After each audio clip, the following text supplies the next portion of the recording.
battlefield. Deport your migrant wife. And in that moment, this wasn't just a roast.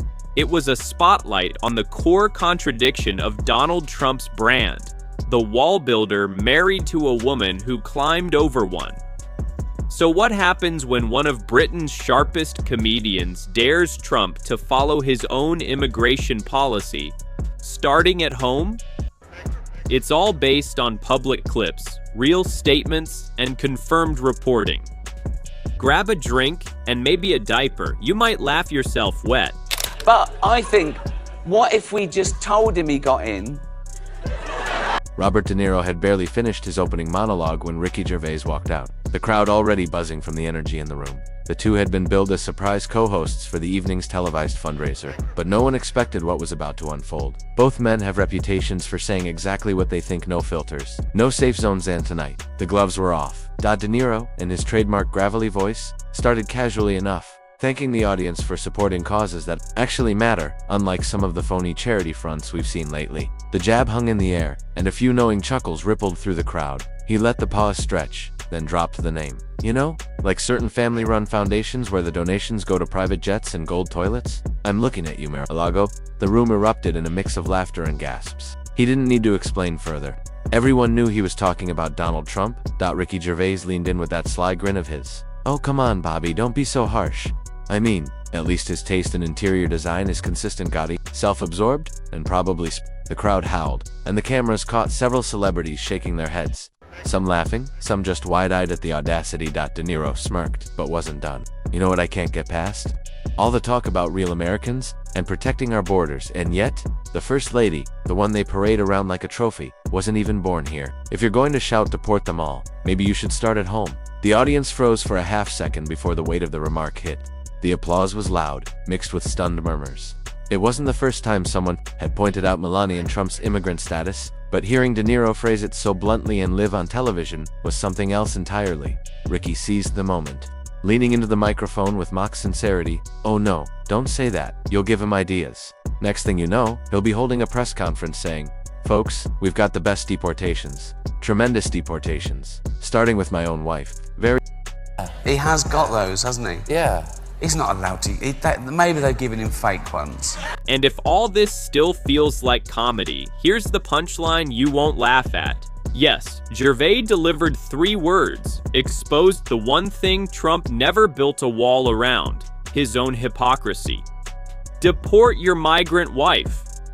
The room laughed, but the mask slipped. So now enter Robert De Niro.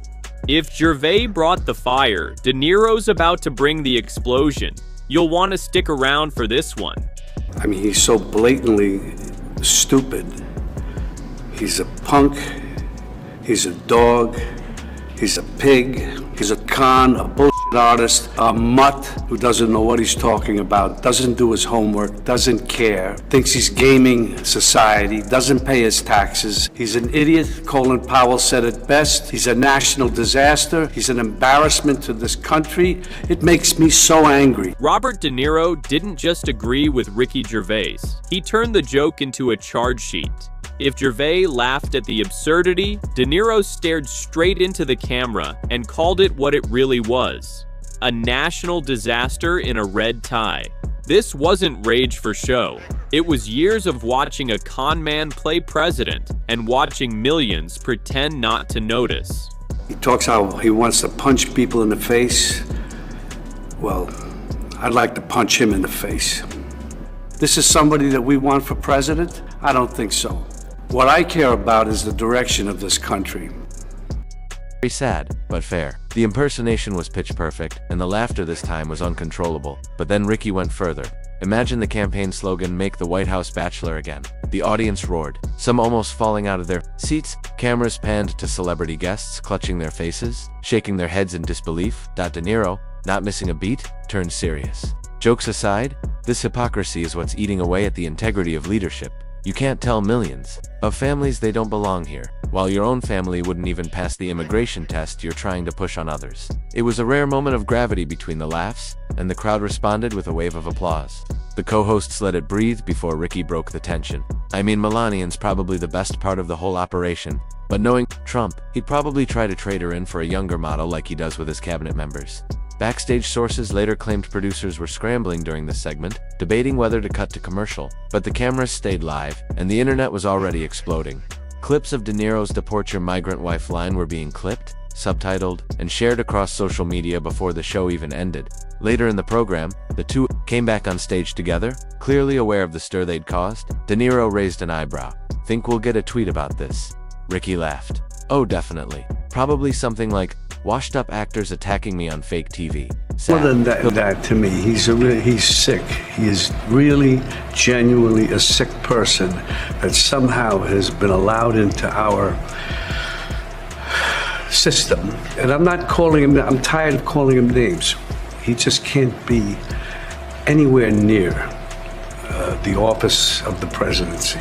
From a man who's played gangsters, tyrants, and broken men, De Niro still thinks Trump is the most dangerous role ever cast. Because in real life, you can't yell "cut" when the guy in the Oval Office thinks he's on The Apprentice. And while Trump kept spinning lies from the podium, De Niro kept showing up with one painful truth. America didn't just elect a con man, it hired one with a god complex and a gold-plated elevator.